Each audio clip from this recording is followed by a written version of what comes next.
Assalamu alaikum dear students, hope you are doing well. Today I am going to start definition of linear dependent and linear independent. अब आपके पास vector space के case में जो आपके पास set of vectors हैं, इससे पहले आपने spanning of set of vectors को स्टडी किए तो उसमें आपके पास जो गिवन सेट ऑफ वेक्टर्स हैं वो आपके पास लीनियरली इंडिपेंडेंट कब होगा और आपके पास डिपेंडेंट कब होगा। अब सबसे पहले आपके पास है a set of vectors S is equal to V1 V2 V3 up to so on Vk is a क्या है आपके पास set of vectors in a vector space V is called linearly independent of the vectors equation. अब आपके पास जो set of vectors हैं आप उसको राइट करते हैं in the form of linear combination. तो लीनियर कम्बिनेशन के केस में आपके पास आ गए C1 V1 plus C2 V2 up to Ck V equal to 0। अब यहाँ पर आपके पास इसका linearly independent of the vector equation C1 V1 plus C2 V2 up to Ck V equal to 0। अब यहाँ पर आपके पास Ck इज इक्वल टू 0। अगर आपके पास सम of constant into vector like C1 V1 plus C2 V2 up to Ck V equal to 0 आ रहा है तो आपके पास उस केस में जो गिवन सेट ऑफ वेक्टर्स हैं वो आपके पास क्या है linearly independent if there are also non trivial solution. अगर आपके पास जो गिवन वेक्टर इक्वेशन है आपके पास उसका इक्वल टू आंसर 0 नहीं आ रहा तो उस केस में आपके पास जो आपके पास सेट ऑफ वेक्टर्स इक्वेशन है उसका आंसर अगर आपके पास अदर देन 0 आ रहा है तो इट्स मीन्स ये आपके पास क्या है नॉन ट्रिवियल सॉल्यूशन। और अगर आपके पास नॉन ट्रिवियल सॉल्यूशन आ रहा है तो इट्स मीन जो आपके पास सेट ऑफ वेक्टर्स है वो आपके पास क्या लीनियरली डिपेंडेंट है। लीनियरली डिपेंडेंट के केस में आपके पास क्या होता है कि a set of vectors V1 V2 V3 up to Vk in a vector space V is called linearly independent of the vector equation. वो आपके पास क्या linearly independent of the vector equation. उस केस में आपके पास C1 C2 C3 आपके पास जो कांस्टेंट होंगे वो आपके पास इक्वल टू 0 आ जाता है आंसर। तो आपके पास वो क्या है लीनियरली इंडिपेंडेंट। और अगर आपके पास नॉन ट्रिवियल सॉल्यूशन आ रहा है तो इट्स मीन जो आपके पास सेट ऑफ वेक्टर्स हैं वो आपके पास के लीनियरली डिपेंडेंट।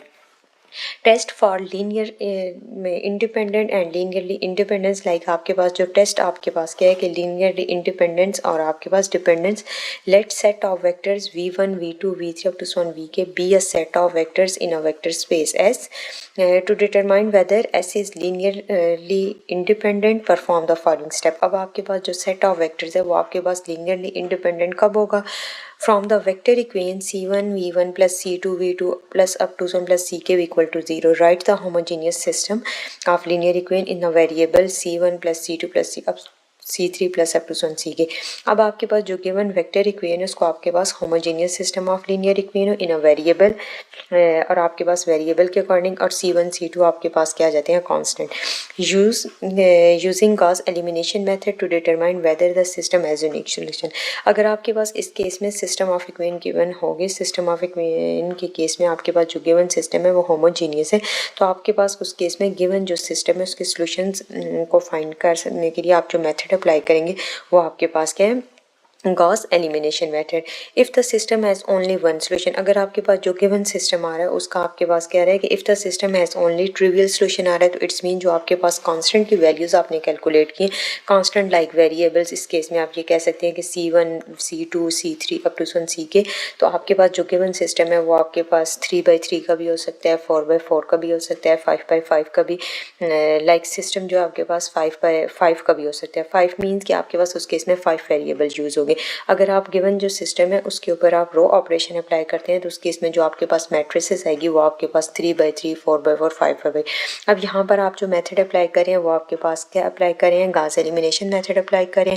और अगर आपके पास ट्रिवियल सॉल्यूशन आ रहा है तो इट्स मीन जो आपके पास तमाम वेरिएबल्स हैं उनका आंसर क्या 0 है। Then the set S is linearly independent. आपके पास जो गिवन सेट ऑफ वेक्टर्स है वो आपके पास क्या लीनियरली इंडिपेंडेंट। और अगर आपके पास जो गिवन सिस्टम है उसका आपके पास नॉन ट्रिवियल सॉल्यूशन आ रहा है इट्स मीन्स वो आपके पास क्या लीनियरली डिपेंडेंट। अब यहाँ पर एक एग्जांपल सॉल्व करते हैं। Determine whether the set of vectors in R² is linearly independent और आपके पास लीनियरली डिपेंडेंट।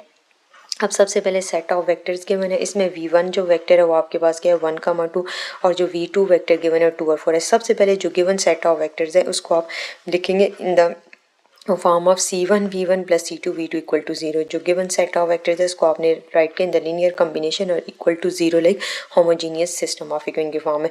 अब यहाँ पर C1 V1 vector plus C2 V2 vector.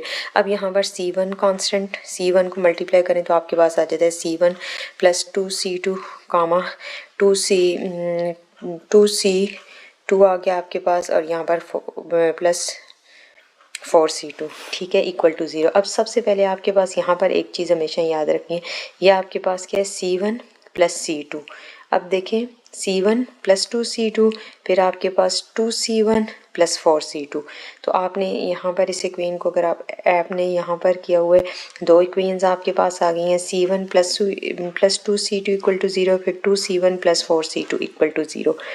सबसे पहले जो C1 C2 था इसको अंदर मल्टीप्लाई किया, मल्टीप्लाई करने के बाद आपने दो इक्वेशंस बना लिए, C1 plus 2C2 equal to 0 और 2C1 plus 4C2 equal to 0। सबसे पहले जो C1 प्लस 2C2 है इक्वल टू 0 है, C1 की वैल्यू आप फाइंड करते हैं, C1 is equal to minus 2C2। अब आपके पास यहाँ पर देखें डायरेक्टली आपने C1 को माइनस 2C2 के इक्वल सब्स्टिट्यूट कर लिया। अगर आप इस C1 की वैल्यू यहाँ पर पुट करते हैं तो ऑटोमेटिकली आपके पास 0 इक्वल टू 0 आ रहा है। इस केस में आपके पास जो प्लस 2C2 माइनस 2C2 तो कैंसिल होकर 0 इक्वल टू 0। जब आपके पास 0 इक्वल टू 0 आ जाए तो जो गिवन सिस्टम होता है उस केस में आपके पास इनफाइनाइट मैनी सॉल्यूशंस आ जाते हैं। फॉर नॉन ट्रिवियल सॉल्यूशन आप लेट्स सपोज करते हैं C2 इक्वल टू T, और T आपके पास बिलोंग कर रहा है रियल नंबर को। C1 इक्वल टू आ गया माइनस 2T। अब C1 की वैल्यू जब आप इक्वेशन 1 में पुट करते हैं तो C2 का जो आंसर आ जाता है वो आपके पास आ जाएगा 2T डिवाइडेड बाय आपके पास 2 आ जाएगा, तो C2 का आंसर जस्ट T आ जाएगा। अब यहाँ पर आपके पास डिफाइन क्वेश्चन में मेंशन भी कर दिया गया आंसर में कि so we have infinitely many solution, so given values are linearly independent. अब यहाँ पर देखें आपके पास इनफाइनाइट मैनी सॉल्यूशंस आ रहे हैं, तो आपके पास जो गिवन वैल्यूज है वो आपके पास क्या linearly dependent. Non trivial solution के लिए आप इस C1 को सपोज करें माइनस 2T, फिर आप इसको सब्स्टिट्यूट करेंगे इक्वेशन 1 में, यहाँ पर आपके पास C2 का आंसर आ गया। तो इस तरह आपके पास जो गिवन सिस्टम है आपके पास C1 C2 का आंसर आ गया। गाउस एलिमिनेशन मेथड के केस में आपने सबसे पहले जो इक्वेशन 1 थी उसको सॉल्व किया C1 के लिए।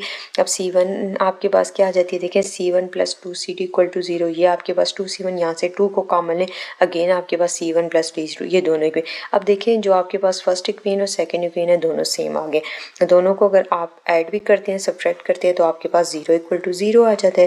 तो आपके पास नॉन ट्रिवियल सॉल्यूशन के लिए आप जो C1 है उसको सपोज कर रहे हैं माइनस 2T, तो आपके पास T किसको बिलोंग कर रहा है, रियल नंबर को।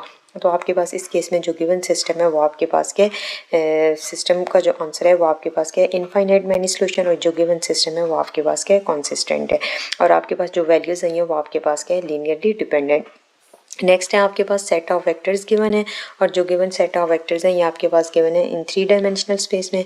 सबसे पहले आपने होमोजीनियस की फॉर्म में वेक्टर्स को लिखा है C1 V1 plus C2 V2 plus C3 V3 equal to 0 vector.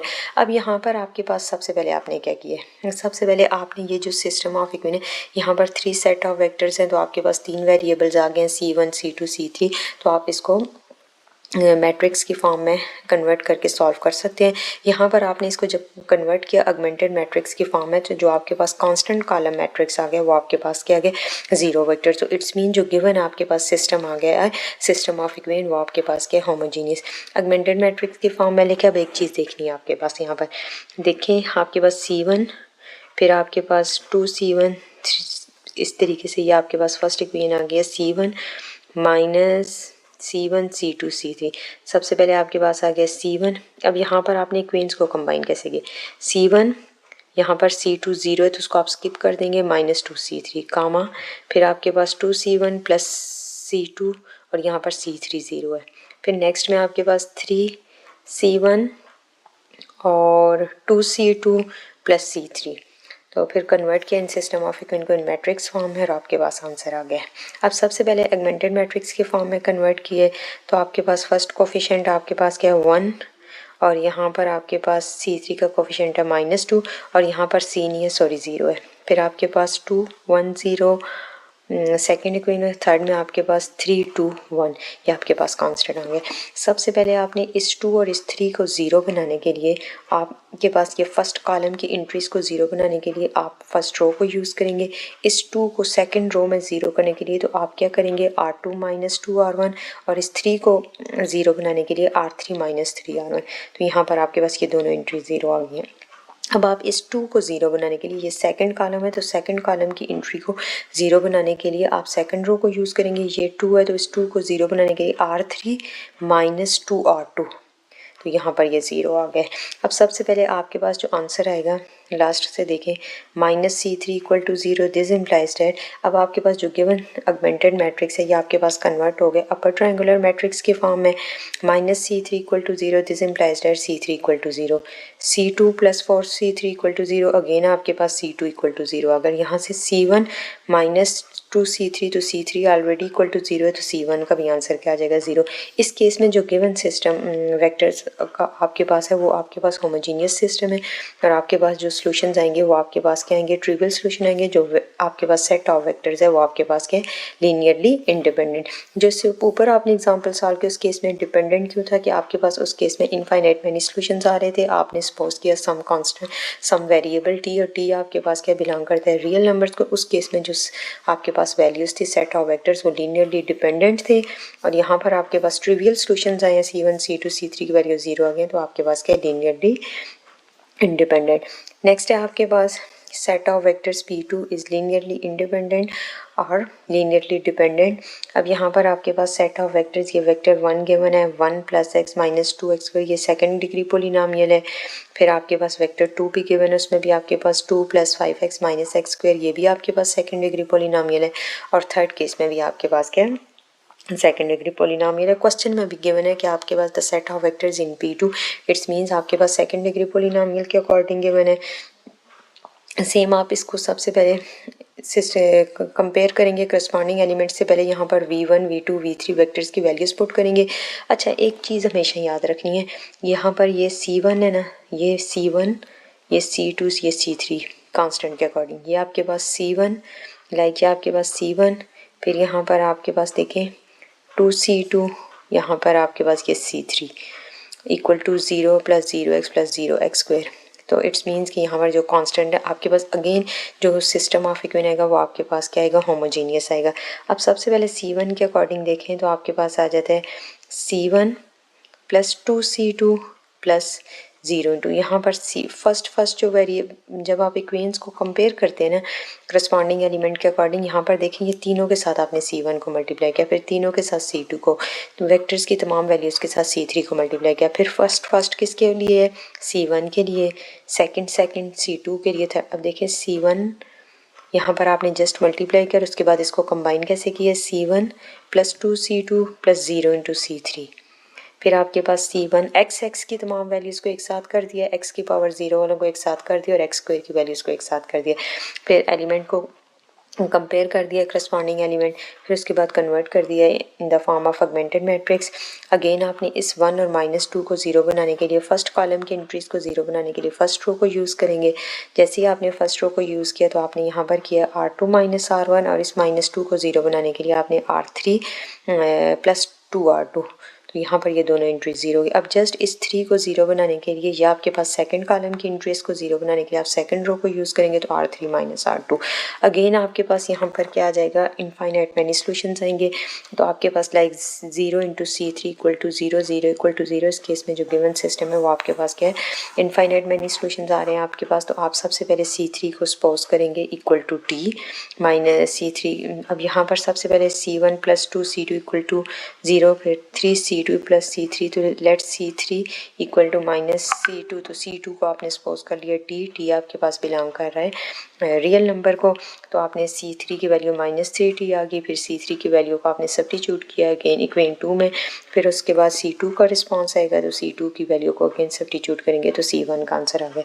यहाँ पर आपके पास क्या आ गए, infinite many solution, so system must have non trivial solution, hence the जो आपके पास सेट ऑफ वेक्टर्स हैं वो आपके पास क्या लीनियरली डिपेंडेंट है। नेक्स्ट आपके पास 2x2 का मैट्रिक्स गिवन है। 2x2 मैट्रिसेस के अकॉर्डिंग आपने फाइंड करना है कि आपके पास जो गिवन सिस्टम है, आपके पास सेट ऑफ वेक्टर्स है, वो लीनियरली इंडिपेंडेंट है और लीनियरली डिपेंडेंट है। यहाँ पर भी लीनियरली इंडिपेंडेंट और यहाँ पर ये आर है, ऑफ नहीं आएगा, और इंडिपेंडेंट और डिपेंडेंट सेट ऑफ वेक्टर्स के अकॉर्डिंग है। फिर यहाँ पर देखें इक्वेशन जब बनाएंगे, यह आपके पास 2c1, फिर आपके पास +3c2 +3c1 इक्वल टू, यह आपके पास एक इक्वेशन बनेंगी। फिर आपके पास c1 इक्वल टू 0, फिर आपके पास c2 2c2 +2c3 equal to 0। यहाँ पर आपके पास क्या है, ये 0 है। फिर नेक्स्ट आपके पास c1, ये c1, फिर आपके पास +c2 equal to 0। First equation बनी है 2c1 +3c2 +3c3 equal to 0। Second equation आपके पास बनी है c1 लाइक आपके पास क्या है, यहाँ पे 0 है, +2c2 +2c3। थर्ड इक्वेशन आपके पास बनी है c1 +c2 like c1 +c2 और यहाँ पर 0 है इक्वल टू 0। फिर आपने सब्स्टिट्यूट किया वैल्यूज़, यहाँ पर c1 ऑलरेडी 0 है, c2 की वैल्यू इक्वल टू 0 कैसे आएगी, यहाँ पर c1 की पुट करेंगे तो यहाँ पर आपके पास क्या है, the system has only trivial solution hence the set of vectors is linearly independent. और यहाँ पर जो सेट ऑफ वेक्टर्स गिवन है वो आपके पास क्या है, 2x2 के मैट्रिसेस गिवन है।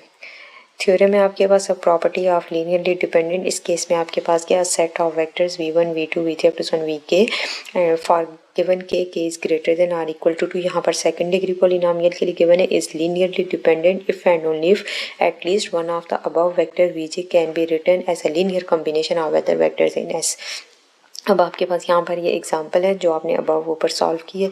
इस केस में the given equation produce the system, this system has infinite number of solution represented like would non-trivial। तो आपके पास इस केस में क्या आ जाता है, so v2 can be written, तो आपके पास जो सेकंड वेक्टर्स होगा उसको आप राइट करें as a linear combination of v1 and v3 as follows v2 is equal to 2v1 + 3v2। जो आपने पोलिनोमियल वाली इक्वेशन सॉल्व की उसको अगर आप सेट ऑफ वेक्टर्स के अकॉर्डिंग इस तरह सॉल्व करें कि can be written as a linear combination, जो वेक्टर v2 है can be written as a linear combination of v1 and v3, तो आपके पास v2 is equal to 2v1 + 3v2। Two vectors u and v in a vector space V are linearly dependent if and only if one is a scalar multiple of the others. The zero vector is always a scalar multiple of another vectors in a vector space. Thank you so much for watching.